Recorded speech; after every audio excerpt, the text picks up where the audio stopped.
Time out. We got to put this in the actual video. So we're gonna start right now. We're just gonna start right now because that's too good. This is actually too good. Okay, I'm here with West Kent Steamers GM Justin Blackmore. Justin, how's everything going, buddy? Great, thanks. How are you? I'm doing just fine, thanks. Congratulations on your new role with the Steamers. I'm gonna end up calling them the Slammers. I can almost guarantee because growing up, like I play against the Woodstock Slammers and just the team, kind of the similar names. A little bit of information on the name, the Steamers. How did that come about? Like, is there a big lobster claw in the logo? Like, I want to see a lobster claw with a big steamship in that logo. You know what, it's gonna be interesting. So how it all worked out is basically we wanted to get the community involved. So what we done, we came up with a contest, and someone actually submitted basically a page of the historical part of the steamers. And what it is basically the workers who didn't work in the woods actually were waiting for wood to come to the boat, and then the people after that would load it onto to steamers, basically like steamships. Um, so that's kind of how the name all came about, and it was pretty cool because looking back at it, people say, okay, the lumberjacks did their first part down the South Shore. They basically grabbed the wood and then brought it to the steamboats, and then after that, the steamers have to do the work moving forward, right? So No, that's a kind of a cool little segue, actually. Kind of familiar with that area. I've been to Bucktouche. I've driven through it a lot of times when you play in the Maritime League, and especially when you play in Charlottetown. That is the highway to Miramichi. That is the highway to Campbellton. That takes you up to that side of the woods. And I think it's going to be good for the Junior A League. I think it's going to be great for the Maritime Hockey League to have another team in New Brunswick. And I think that Maritime Hockey League is very good for a rural Atlantic Canadian model. I think it fits that area much more than it would fit something close to the HRM, because we all know that the HRM is moose country and it's really tough to draw in and around that area. They've tried Halifax in that area so many times and it just hasn't worked. So I'm kind of happy to see it go there, and I think they'll get great crowds. Have you guys looked into like season tickets or anything like that? Like, what are the season plans for the West Kent Steamers in terms of like season tickets? Can I buy an individual ticket? Like, how does it look for tickets and stuff like that? the owner's currently looking into that right now and meeting with the rink. So more information will be posted soon on that. But you know what? We're getting a lot of community support. Everyone's looking forward to having a team in the Bucktosh area. And it's not just that, it's just like people who live up in Kent North or Wishabuckto area. Same for people interested who live in Shediac or Capillet and even the Moncton area. I think it's a great central location in Kent County. For be able to have great quality junior A hockey. And we're also able to have good rivalries, for example, with Miramichi, Amherst, even Summerside. So I'm looking forward to it. It's going to be fun. So let's talk about the Bucktouche Arena is brand new. Am I correct in saying that they hosted the Allen Cup a couple of years ago? I do believe. Yeah, so it's actually 10 years old, but when you walk into the rink, it's brand new. It feels like it's brand new. The community does a super good job at maintaining the rink. Just like it fits over 1,100 people seating wise, and what standing room can fit up to 2,000. So I'm looking forward. Obviously, I want obviously that to happen, to have that many people show up to our games, which would be great. But either way, we're getting a lot of community support and looking forward to it.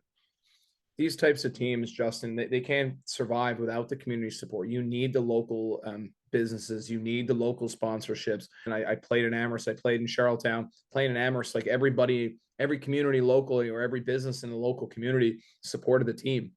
And Yep. Yarmouth is a very, very similar situation where all the local businesses, they really get behind the team because they understand how important the team is to the lifeblood of the community and the economic development of the community as well. I mean, the town is just bustling when teams are playing, when these rural Nova Scotia teams are playing on Saturday night or Friday night. Just had the revenue that the bars will pick up and the hotels and so on and so forth. It's just really, really important to have these teams in these rural areas in Atlantic Canada.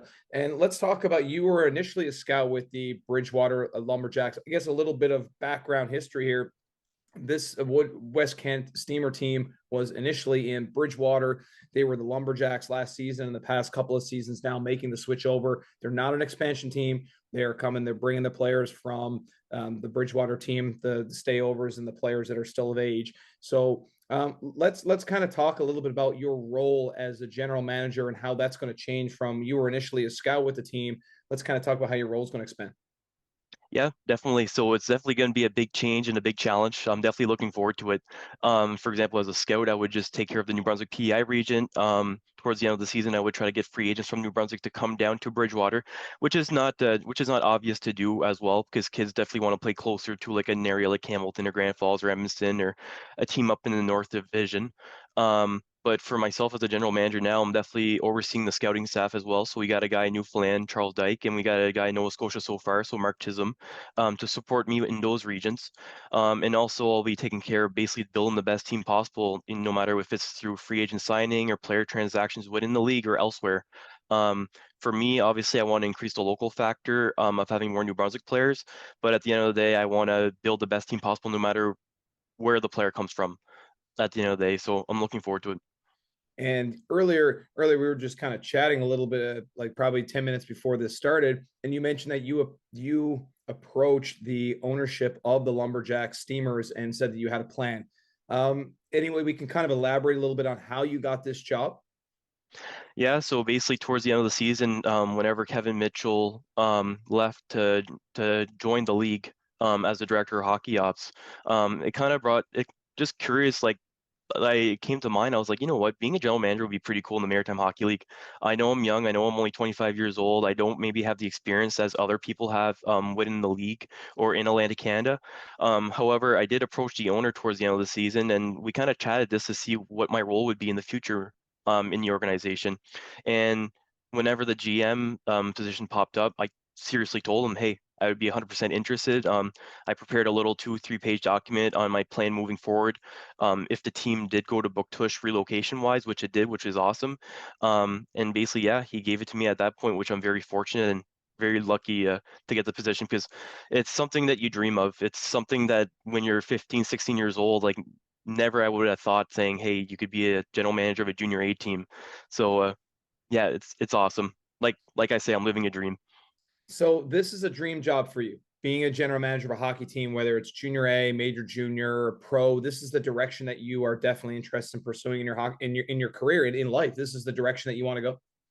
Well, I have a great full-time job already with the federal government, so that's definitely the money maker, as they say it, and pays the bills at the end of the day. But you know what? I consider the general manager job a hobby, and it's something I love doing. Every evening once I'm done work, definitely trying to find ways to make the best team possible out of the West Kent Steamers. And it's something I want to do long term, even if I'm a general manager for the next 20, 30, 40 years. Like I'm only 25 right now, so I have lots of years ahead of me. And for me, like I said, I'm living the dream in the moment present. And hey, if ever there's any opportunities elsewhere, I'd love to do it, no matter if it's the Quebec Major Junior Hockey League or something else in the future. But like I said, Andrew, I'm loving things right now in Junior A. Just the energy that you're bringing to this interview kind of tells me a lot about how you're going to bring that energy to the West Kent Steamers. I think it's awesome. And you brought that energy to our Quebec League CSR group, and that's how you and I know each other.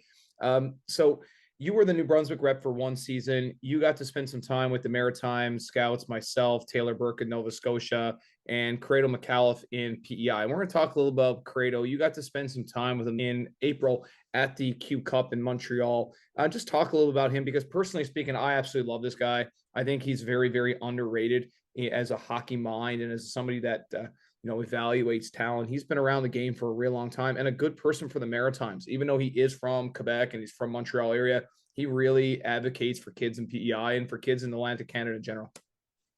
Yeah, and you know what? I kind of model what you just said about Corey Corrado. So like you said, he is not only just PI, it's all of Atlantic Canada. So no matter if it's New Brunswick, Newfoundland, Nova Scotia, and he's very honest too when it comes to his viewings, player viewings, and he's not scared to say, okay, that person should improve on this aspect of things, and kind of just to see if we have the same opinion between what I see towards a player and what he does. He's an unreal guy, super nice guy, and especially since he has a lot of experience on the goalie side of things, which is something I definitely struggle on and want to improve on as a scout. He gives me good pointers on that part of it to see if to make sure that I'm viewing the goalie correctly in my scouting reports. But like you said, Andrew, unreal guy. He brought me around Montreal during the QMJHL Cup, more the part that he grew up in Montreal. So yeah, it was an awesome experience and a good time hanging out with him throughout the weekend. Now, Corey was my first roommate in the job. I had I took the job in 2020, so they were going to send me to Pictou, Nova Scotia for a showcase, and then I was supposed to go over to PEI, but the PEI got canceled because of COVID. So I landed in Nova Scotia. I only got the Pictou event in, but Corey was coming over for the Pictou event, so we roomed together, and it was my first kind of experience dealing with the CSR. But his stories of just talking to NHL, his first ever game was in the Montreal Forum with Detroit against Montreal, and all his family was there, and he was showing me videos, and Bob Cole is calling the action. He's making kick saves, the way goalies played back in the 70s, 80s. And it's just really, really cool. But he's a guy that doesn't act like he played in the NHL. He's very, very humble and down to earth, and super fun guy for me to be around. And I figured you would like spending a week with him in Montreal evaluating players. I wish I had a win. That's an event that I really liked last year, and I'm sure I'll get an event chance to go to see it again this year. So putting on a scouting hat, general manager, we've got Maritime Hockey League draft coming up middle of June. Are you excited? Oh, I'm pumped. I love the draft. It's the basically what we work for throughout the whole year. And this is the main event. It's kind of like a boxing match where you prepare the whole year to prepare for the boxing match. And I shouldn't say fight it out with the other teams, but basically, hopefully the selections and the players that we're looking for in West Kent fall into place. Yeah, and if anybody is watching this interview and wants to take a look at the Maritime League draft order, it is now online at the MHL.ca if you want to go take a look at where everybody's picking. Now, I'm sure it's going to change day to day for the next couple of weeks. The teams leading up to the draft, you maybe want to move a player or two for picks, or want to get younger, or want to get, want to add some draft capital. I'm sure that you'll see that. I know with Yarmouth we have 13 picks, and Laurie and Keegan are like, we have 13 picks. I don't think we've ever had 13 picks, so we're excited too as an organization to get to draft that many players. Normally we don't have that kind of draft capital, but where are you guys drafting in this draft? How many picks do you guys have? Yeah, so we have first overall pick, which Cool. is awesome. Looking forward to it. And we're going to definitely be using that first overall pick as well. More information to come certainly in the future. And also, yeah, we have a few picks early. So 2 in the first round, 3 in the second round. We have our 2 territorial picks, and then we have a few later round picks. So we only have 2, I think, after the territorials. But either way, I'm excited. So there's definitely going to be deals, hopefully in place in the future to maybe, I'd like to add personally a few more draft picks. But we'll see how it all plays out at the end of the day.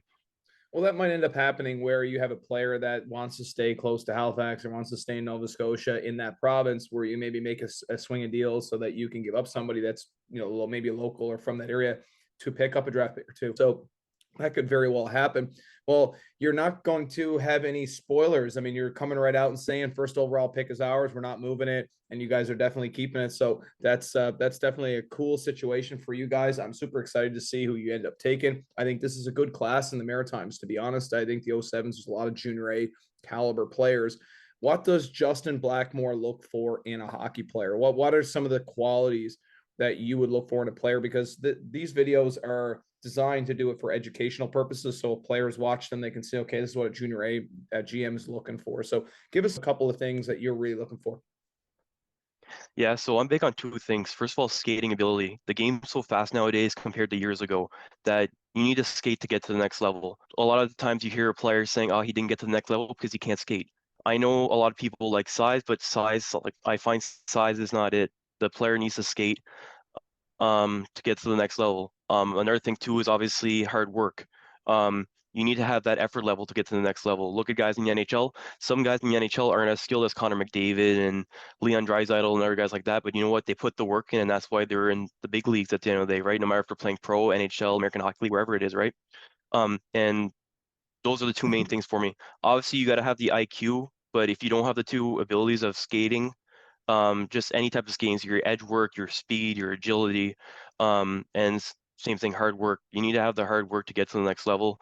I find hard work kind of correlates with passion as well. The ones who are more passionate are ones who will basically give 100% effort and at the end of the day as well when they're on the ice. Um, those are 2 things I definitely look for in a player when it comes to just junior A, and definitely the Q with central scouting. But at the same time, I'm a big on off ice as well. So how does a player behave off the ice? How is he in practices? How does he do in school? We don't expect everyone to be doctors, but obviously we don't want to talk to a principal or a teacher and know that the kid's in trouble for some reason. It doesn't look good at the end of the day. So yeah, those are the main points for me, Andrew, is basically that. Like I evaluate a lot off ice as just as much as on ice. Obviously, on ice is how the player is going to perform, but we definitely want leaders in the room, and we don't definitely want to have a good chemistry between all players for the West Kent Steamers. Listen, guys, I did not pay this guy to say these things. This is like honestly, like we never rehearsed this in any way. So those are things that I'm trying to instill in players here and always be talking about with them and just being accountable and being consistent and being a good person. And it doesn't matter if it's me saying it, it really means a lot coming from a general manager or somebody who's involved in the game, who's going to be making decisions on if a player stays or goes, or if a player is going to make it to the next level or not. Because even if they move up from junior A, they're still calling you.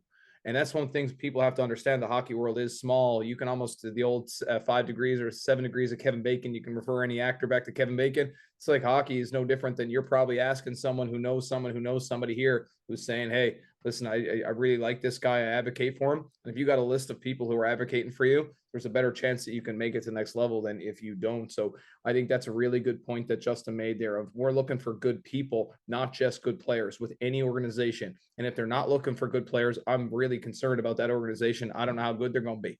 So that's a great point. And speaking on education, the Maritime League sometimes doesn't get that same rap as other leagues for education, but a lot of teams have academic funding for players.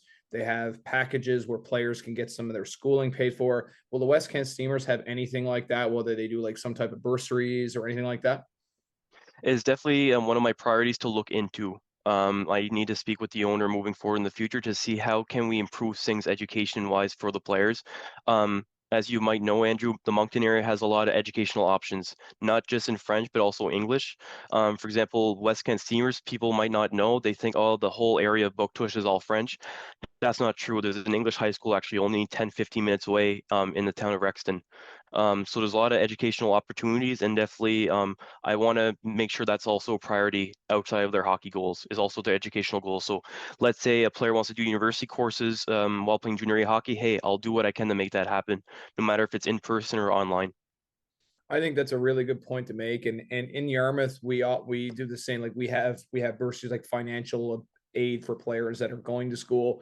When I played junior in Amherst, we had one of my buddies, Ryan Chipman, got a 3 year of 4 years paid for a degree because they did a pay as you pass system. Now I don't know if Amherst still does that, but it's just a great little thing that people can get a scholarship, so to speak. If you're getting your courses paid for, 100% of your courses paid for, I think junior A is a great route. I personally love the route as a player. I think some people look at it as, oh, it's just, it's just here too. But in the Maritime League, if you can get that extra bit of money, you can get that funding to go to school, you're technically getting a scholarship. It's no different than if you were playing NCAA. You're still getting money towards your academic future that you don't have to pay out of pocket. So I personally think it's a great avenue. And hopefully that you guys, knowing you'll put that passion and you'll put that energy in to make sure that these steamers have a great educational package with over time. I know you're just new into the job and lots of things. Are you going to move up that way, or are you going to stay in Moncton? I'm going to stay in Moncton. I'm actually finishing my master's at the University of Moncton. My full-time job is based out of Moncton, and we love it here. There's the thing about Moncton, it has that big city feel in a way, but not too big, where there's still everything around, and you still when you go to the mall, you know people, that type of atmosphere. So yeah, really enjoy Moncton, but I do travel up to Miramichi to the family. That's where I'm from, and definitely will be at the Bouctouche at the J.K. Irving Center to watch the West Kent Steamers play.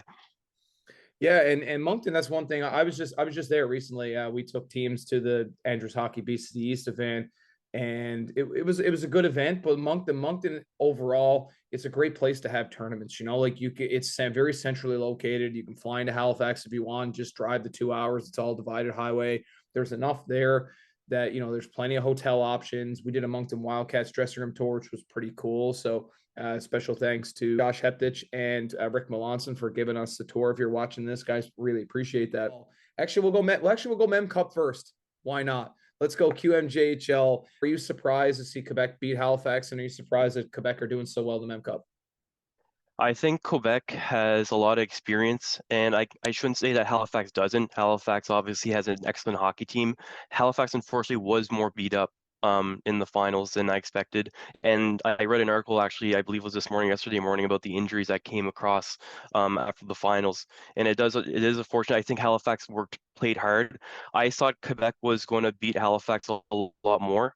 And I thought the series was going to end a little earlier. But you know what?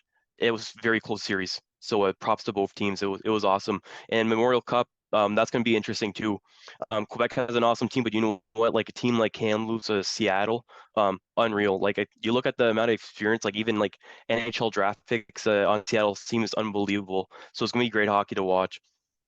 Yeah, and I expected that shakedown. I expected Gatineau, Quebec, and I expected Sherbrooke, and those four teams were just so much better than the other teams this year. Really, like I mean, I think it would have taken a colossal upset for one of those teams to get knocked out before they did. And I was surprised with Gatineau getting swept. I thought Gatineau had a better team than that. But again, Quebec are tough in their own rink, even though Halifax beat them a couple of times in their own building, which was really surprising. Beat them twice. You just don't see that at the Videotron Center very often. But yeah, that's one thing a lot of people don't see in playoff series major junior. This year was multiple 4 out of 7 series. They had Yep. 4 out of 7 series, just like the pros. And in a 68 game regular season plus playoffs, some of those guys are on like game 90, game 100 in their season. So the injuries can pile up. It's just like pro hockey. It's a war of attrition. And to get through and to get to Mem Cup, sometimes I feel the host team has an advantage because if they're fresh, like last year with the Sea Dogs, they were fresh coming in.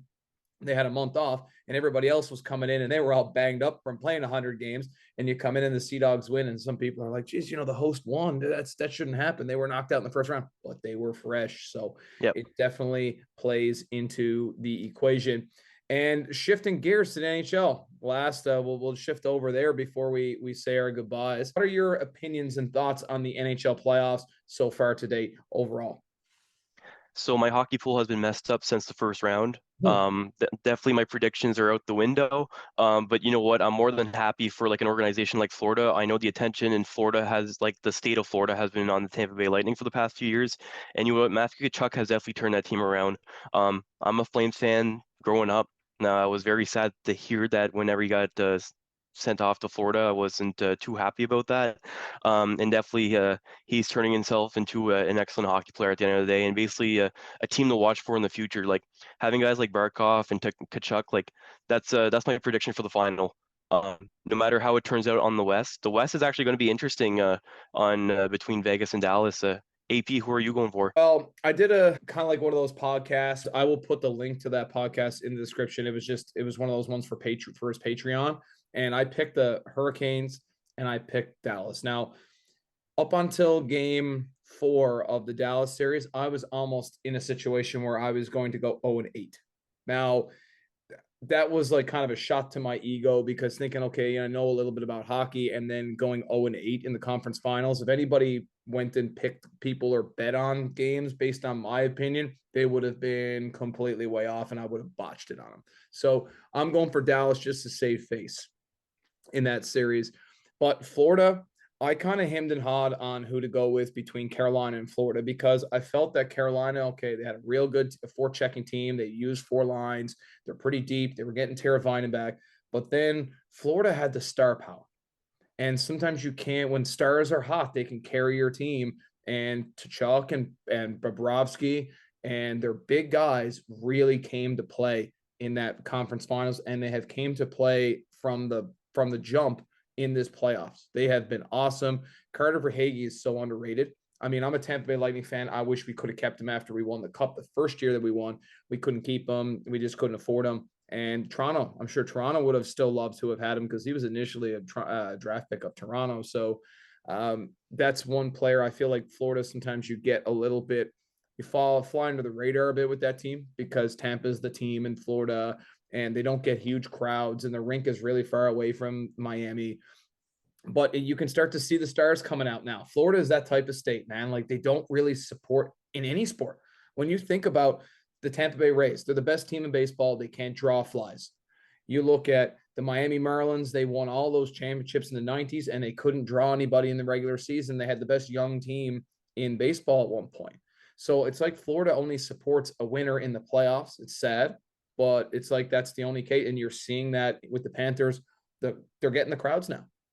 And they've Yep, had great very true. crowds. They get the celebrities, the Brooks Koepkas, some of the stars are coming out from Miami to come up and support this team. Kodak Black a couple of months ago, so they're starting to get the famous people in Miami to come out, and I'd like to see them go all the way. I really would.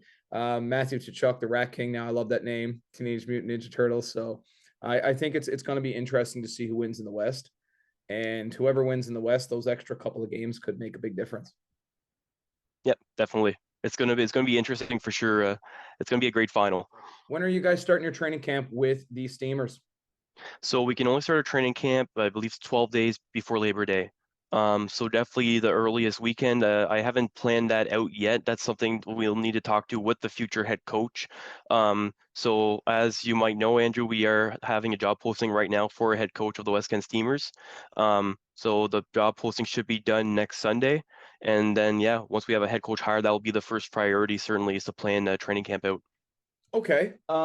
So with your head coaching search, do you have anything like is there anything that you can maybe fire over to me that I can maybe share it somewhere or I can share it on my LinkedIn or something like that if you want? Like I'd love to give you a hand with that if you need it in terms of just sharing and getting the word out to the general public that you guys are looking for a coach. Just pass over the whatever you guys are setting up on Indeed or LinkedIn or whatever you're setting up on. Just feel free to share it with me. And again, I'll try to leverage our social networks to help you out as best I can, man. That's awesome. Thank you so much. What are you looking for in a head coach? Just basically someone that will lead a team to a championship at the end of the day. Obviously, someone with experience for sure, someone with just great knowledge of the game of hockey. That's the thing. I very like a coach that has the knowledge, the passion, um, kind of the same vision I see in my players, like just the work ethic that the coach wants to come to the rink every day and wants to coach the kids, to want them to get them better at the end of the day. Not just the team itself to hopefully make it far in the playoffs in the future, but also to develop the kids to the next level. So let's say we have a kid, doesn't matter where they're from, they come play for the West Kent Steamers. If their goal is to make NCAA Division One, myself and the future head coach will do what we can to make that happen. The Maritime Junior Hockey League, I think we should focus definitely on development of players to help them get to the next level, no matter what their goal is in the future.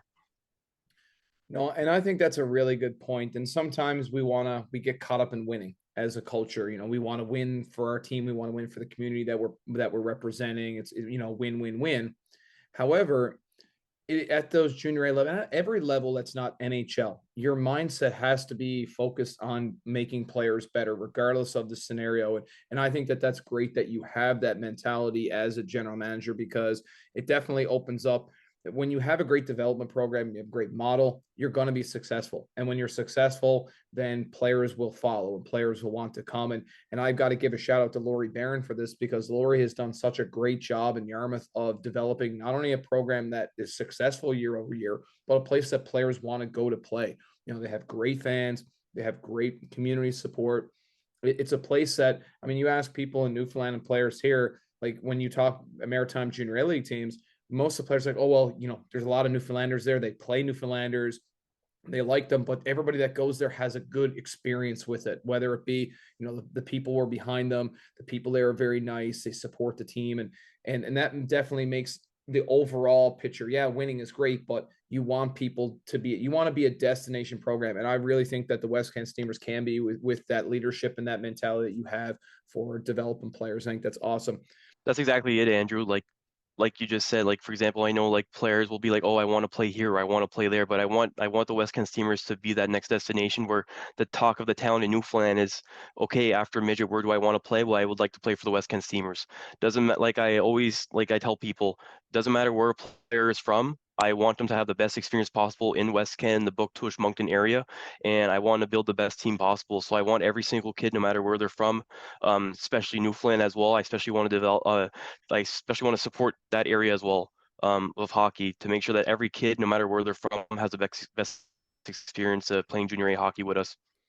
Well, there you have it, folks. Justin Blackmore, new general manager of the West Kent Steamers. We're super appreciative of having him on here on the show. Justin's a really knowledgeable guy and looking for a coach here too. So we'll promote that a little bit. If you are a player watching this video, take a look at some of the details of what he's looking for in a player, learn a little bit about that community, and maybe this is a place that you want to play in the future. Then, if you are drafted or somebody calls you with draft questionnaire or whatnot, definitely answer and have that positive mentality towards that program, because I think Justin is going to make that program awesome. I wish you the best of luck, brother. I'll be watching. I don't want you to do too well though, because obviously being involved with Yarmouth, man, we can't have you guys doing too good. So we want you to beat Edmonton, we want you to beat that division. But once we get to the league final, obviously we want to be the Mobent champions, as I always call it, the Mobent division. You guys are the Roger Meek division. I will always call it that, East Link, North and South, but it'll always be the Mobent. And I'd like to see you in the final someday, brother, and we can have some fun watching games together.